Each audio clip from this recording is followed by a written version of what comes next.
Então por que eu iria desperdiçar o meu tempo e energia de dia de desenvolvimento focando nisso, se no fim das contas quem senta na cadeira presidencial, já falei isso aqui no canal, está mais preocupado em sobreviver do que em governar? Que esse país aqui é um país de oligarcas, onde quem senta no poder tem que dançar conforme a música, ceder aos mesmos grupos de pressão que dominam esse país desde o começo da República. Sabe o que eu notei? Ninguém se apavora quando o plano corre de acordo. Mesmo que o plano seja horripilante. Se amanhã eu disser à imprensa que, por exemplo, um arruaceiro vai levar um tiro, ou um caminhão com soldados vai explodir, ninguém entra em pânico. Porque faz tudo parte do plano. Mas quando eu digo que um prefeitinho qualquer vai morrer, aí todo mundo perde a cabeça!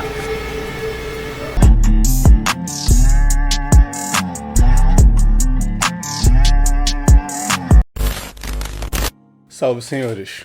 Eu queria aproveitar que estamos nesse período de animosidade entre canais falando sobre primeira, segunda ou terceiras vias possíveis para trazer uma reflexão para a comunidade masculina. Eu trago dados aqui de evasão escolar masculina, onde os nossos garotos estão saindo do colégio porque o colégio não abraça esses impulsos masculinos. Quando eu falo da maioria dos moradores de rua, que são homens, as automortes, que são homens. E quando eu vejo o governo atual tratando essa causa como uma ponte para se vender, não como alguém que vai equilibrar um pouco esse desbalanço das réguas de gênero, quanto Lei Mari Ferrer ou Lei Maria da Penha, no caso, ele acaba indo pro lado de tentar se vender como não machista, aprovando leis que desbalanceiam a favor das mulheres para sair por cima, ganhando o eleitorado feminino para se manter no poder. Então, esse cenário, às vezes o pessoal fala, bom, então o lance é votar em quem é contra esse governo, né? E eu nunca vou por esse lado. Quando eu via o debate do indireto do Mamãe Falei versus Gustavo Lázaro e agora Nando Moura, a única lição que eu tiro disso é que o homem, ele deve valorizar ainda mais o seu microcosmo.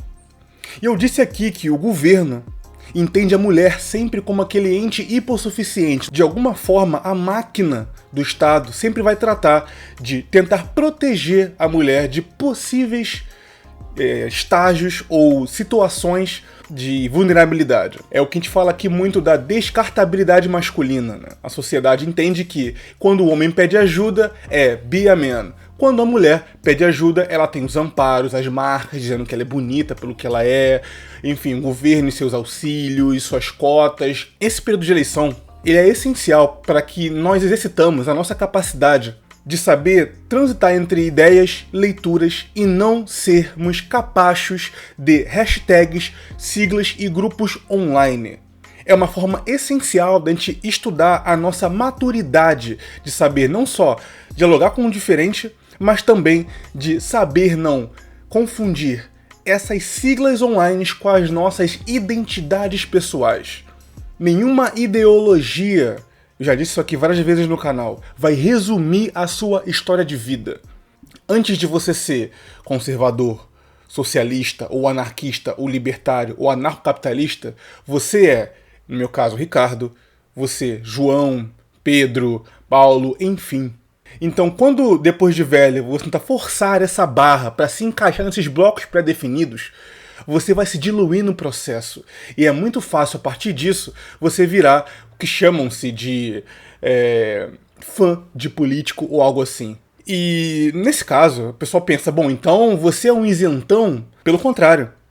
O fato de você escolher, ouvir e dialogar e ter várias leituras, inclusive transitar entre leituras, autores, comentaristas políticos, visões de mundo, não significa que você, no seu íntimo, não tenha os seus valores predominantes. Por exemplo, aqui no canal, a gente bate muito na ideia do homem progressista, né? Daquele cara que fica entendendo que força, né, a agressividade masculina não pode ser usada para o bem, ou seja, que é um ponto tóxico que deve ser destruído. E com ele, tantos outros comportamentos masculinos. Então é novidade para ninguém que se chegar alguém aqui com um ponto, seja um homem sensível, um homem frágil, bom, aqui vai ter uma barreira. Eu vou te ouvir, vou entender, vamos argumentar e tentar te entender, mas até mesmo no meu ponto, que entendo que a força e a virtude do homem, através de leitura, conhecimento e prática, deve ser exercida, que, por um outro lado, o homem que demonstre fraqueza, momentos de queda, é natural e deve ter a quem recorrer, como conversar para que os erros da geração passada não sejam cometidos, porque não consegue compartilhar suas frustrações, fraquezas e tudo mais com a família, que não entenderia ele. Então é natural que homens tenham ciclos virtuosos de amizade, certo?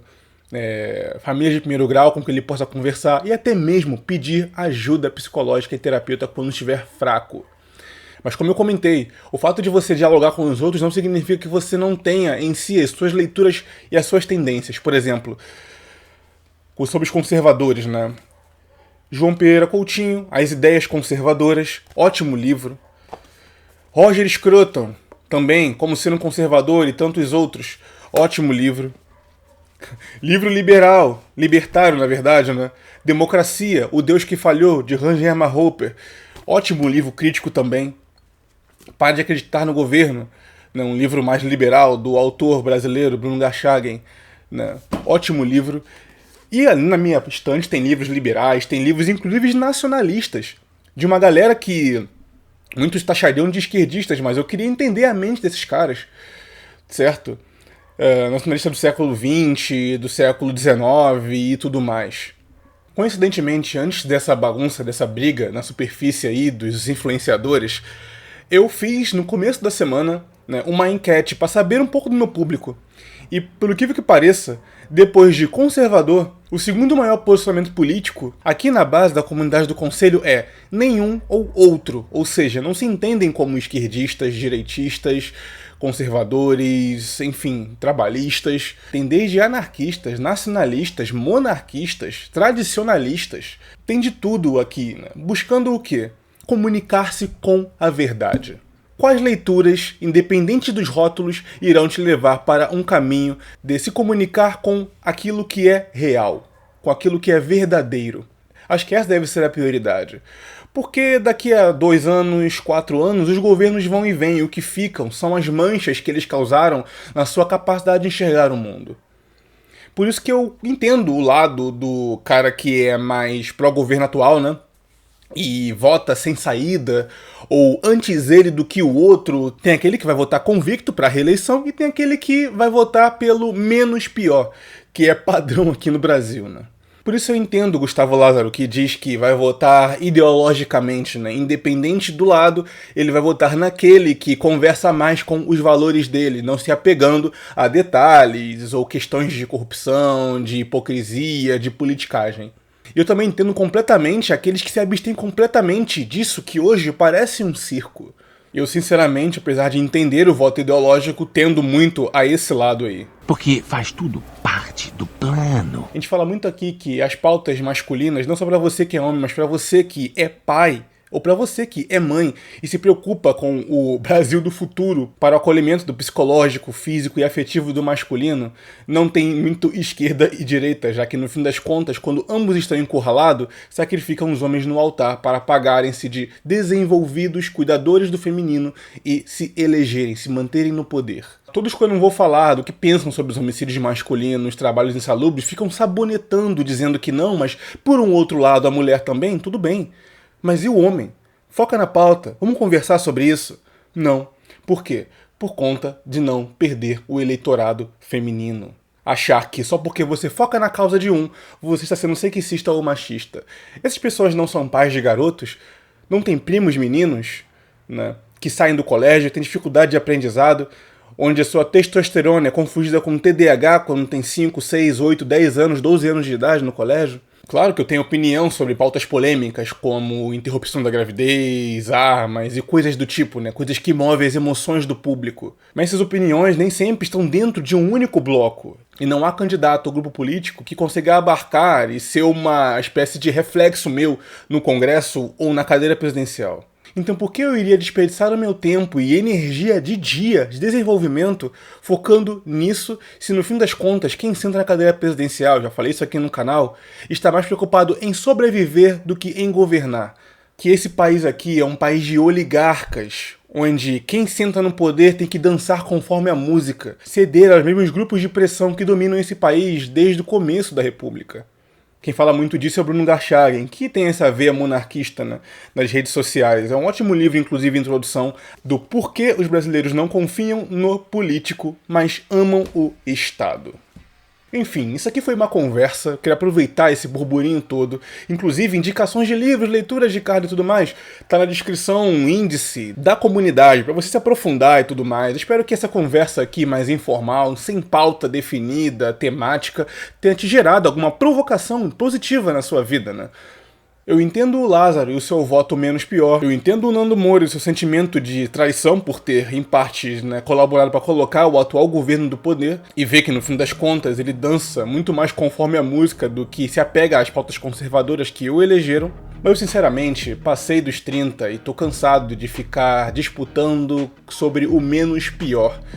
Chega um ponto em que realmente, se você não trabalha com política, você acaba focando muito mais na sua vida prática, entendendo que Collors, Lulas, Dilmas, Temers, Bolsonaros, todos eles passam que fique a sua vida, as suas contas, as suas leituras, o seu desenvolvimento pessoal e a sua capacidade de cada vez menos depender do sistema.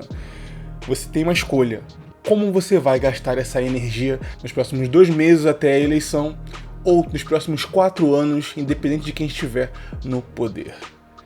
Bom, provocação dada, recado dado. Eu sou Ricardo Tomé, falando e escrevendo pelo Conselho. Deixe sua opinião aí embaixo. Respeitosamente, por favor. Até mais.